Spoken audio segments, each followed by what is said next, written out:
Welcome to the Jim Acosta Show. Liz, great to see you, the former pardon attorney at the Department of Justice. Liz, I wanted to reach out to you, and sorry for the last minute request, but it popped in my head. I really should find out like what people are thinking inside the DOJ, what you're thinking. This was a staggering, this sort of like knocked me back a little bit to see what was taking place. We didn't see James Comey going in and out. I think they wisely moved him in and out a side door, back entrance or something. But just the thought of him being in the courtroom and having that play out, it really, in a day and age when everything is stunning, that was especially staggering to me. Yeah, there are so many really just bananas things about this, Jim. I'm kind of at a loss for words. Like the words that describe what the Justice Department is doing right now are bonkers, bananas, insane, unprecedented. But this prosecution of Jim Comey, it seems like it really has the potential to turn out to be a disaster for DOJ. And there are a bunch of different reasons why. One is that they clearly stretched and strained and bent over backwards to get the indictment in the first place. That is the lowest bar they have to cross, just getting an indictment. Everything else is uphill, higher bars that they have to meet from there. And it's going to be really interesting to see if they can do it. This prosecutor, who's the lead prosecutor who got the indictment, Lindsay Halligan, there's some big questions about whether she was even legally appointed. So one of the first things that Comey's lawyers are going to do is they're going to file a motion to dismiss the indictment, arguing that she was not even legally the U.S. attorney.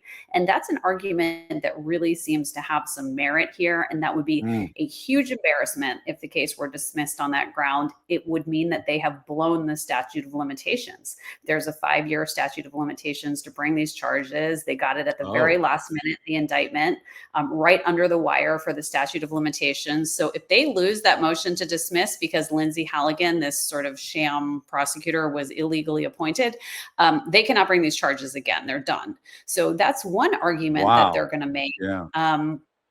Lindsay Halligan, by all accounts, really struggled to get through the presentation of evidence to the grand jury.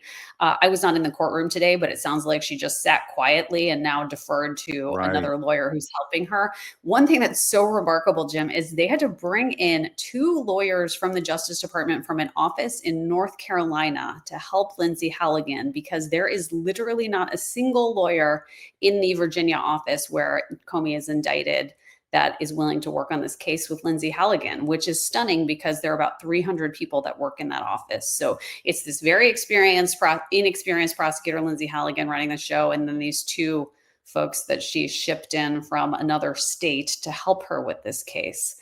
There's another motion that Comey's lawyers indicated that they're going to file today, which also has the potential to result in dismissal of the charges before they even get to a jury. And that's a motion for vindictive prosecution, alleging that the prosecution was retaliatory against him. And, Trump has kind of made the case for that. He's laid it all out. He's made a public record that is very strong to suggest that there were illegitimate motivations for bringing these charges in the first place. And the fact that he then went on to have to fire the prosecutor who was originally in charge of investigating, who said that he didn't think there was a basis to bring charges, and then replace him with Lindsay Halligan suggests that there really is something to that argument. So the first thing that we're going to see is these motions filed to dismiss the case before it even gets to a jury. And were you surprised, Liz, that the judge in the case set a trial date so soon? I mean, it's January 5th or something like that. We were talking to Glenn Kirshner about this. He was in the courtroom before the proceeding came out, and he said that surprised him a little bit. It sounds as though the judge has kind of got a no-nonsense approach to all of this, which may, come into play with what you were just saying a few moments ago. If some of these motions sound pretty good to him for throwing the case out, maybe he'll just do that. We won't get to a trial date, but this may move fairly quickly if it even gets to a trial. Yeah. So Comey's case is in the Eastern District of Virginia, which is the DC suburbs, Northern Virginia. And that court is known as the rocket docket. So they like to move things quickly. And this judge actually wanted to move the case even quicker. It sounds like he thought this could be wrapped up before the end of the calendar year. He said on the record that he does not view this as a very complicated case. The lawyers actually asked for a little bit more time because Comey's lawyers want to file these pretrial motions. If they were just going straight to trial with no motions to dismiss, it could probably happen even faster, but they've indicated that they want to try to get the case thrown out first.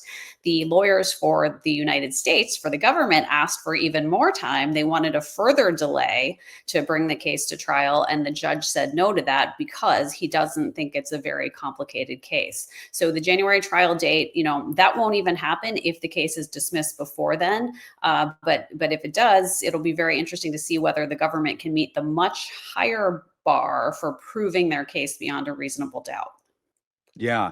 And I mean, the Lindsay Halligan factor in all of this is really kind of amazing to me. That, I mean, I guess she was in the courtroom this morning. Glenn was saying she was in the courtroom, but she didn't do very much. They had to bring in 2 assistant U.S. attorneys, I believe, from North Carolina, which says to me that, I mean, do they not have the prosecutors there in-house, or has that office just been so blown apart with turmoil and the previous U.S. attorney leaving in protest, or I guess he was fired because he protested, that they had to go out of the state? I mean, that's kind of unusual. And the reason why I think that this is important is, I mean, you were saying it's a rocket docket kind of district, but the U.S. Attorney's Office in the Eastern District of Virginia is highly important. It used to be highly important in the war on terrorism, as you may remember, and it was the venue where you saw a lot of the cases like the American Taliban. A lot of terrorism cases came through there. So it makes me wonder, like, what the state of affairs are inside that very important U.S. Attorney's Office. Not to go too far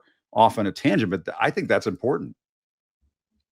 Yeah, no, Yeah. undoubtedly that's important in this moment. That is one of the most coveted U.S. attorney's offices in the country to work in. It attracts very highly skilled, smart, highly credentialed prosecutors, people who are very experienced in prosecuting sophisticated, complex cases. So these are not people who shy away from a challenge. They are people who are realistic in their approaches to cases. And the U.S. attorney who was previously in charge of that office, who came up through the ranks there, said that there was no there. This wasn't a case that could hold up in court, and he ended up getting fired over that. Subsequently, a couple of other career lawyers, we've learned, have also been fired because they were not supportive of bringing the charges. And now we're in a situation where they've imported prosecutors from North Carolina to help this very unqualified sham U.S. attorney, Lindsay Halligan, to make this case. And it really has the potential to blow up in their faces if they cannot do it. And the bar for proving this case is pretty high, Jim. I mean, it's not as simple as proving that James Comey said something that literally was untrue.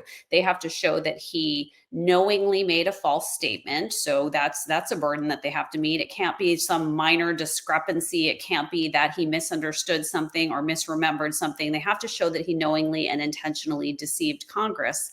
And they have to show that the misstatement was material. So it actually has to have been a statement that was capable of influencing the decision-making body, which in this case was Congress. So he has to have said something that was important enough that it had the potential to influence some action by Congress, which I think means they're going to need to find a member of Congress who's going to testify that they were actually misled and deceived by James Comey's testimony, which will be very interesting to see how that plays out in a courtroom. Yeah, I mean, and the other potential witnesses in all of this, I would assume for the defense, and James Comey has a very talented defense attorney in Patrick Fitzgerald, very respected attorney, is whether you want to bring in Pam Bondi or whether you want to call Donald Trump to the stand, because if part of their arguments are that this is a politicized prosecution and that these orders came from the top, came from Donald Trump, and not because of the evidence or the facts in the case and so on. I mean, I would think that potentially could happen. I don't know. What do you think?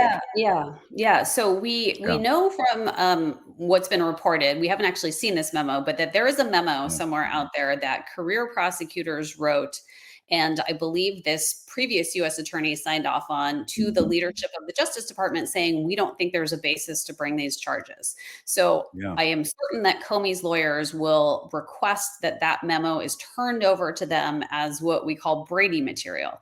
Brady is a law essentially that says that material that is exculpatory to the defense, that shows that somebody is not guilty, has to be turned over to the defense if it's in the possession of the government. DOJ will argue that that material is privileged, that it's covered by privileges and they don't have to turn it over.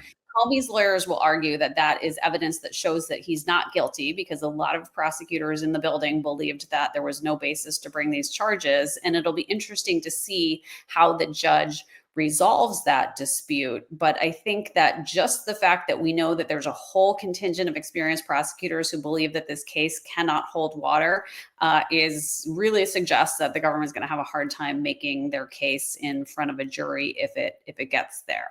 If it gets there, it's a big if right now. Oh, well, Liz, I appreciate you coming on last minute so much. Thank you for doing it, and always appreciate your expertise. I'm highly addicted to your Instagram account. I know I've said this before. I'll say it again. You are a must follow on Instagram, because the way you just very methodically lay out the facts is so helpful in this day and age, with all the hyperbole flying around, including from yours truly. But you deal in facts, which is so great. So really appreciate it, Liz. Thanks so much. Really appreciate it. Good to see you. Bye. Thanks. Thanks to all of you for watching. Thanks again for those who tuned in to our special live coverage earlier in the day of the Comey arraignment. We saw some big numbers, people watching that, and we're so grateful for that. We're going to keep it coming. In the meantime, still reporting from Washington, I'm Jim Acosta. Have a good evening. We'll see you next time.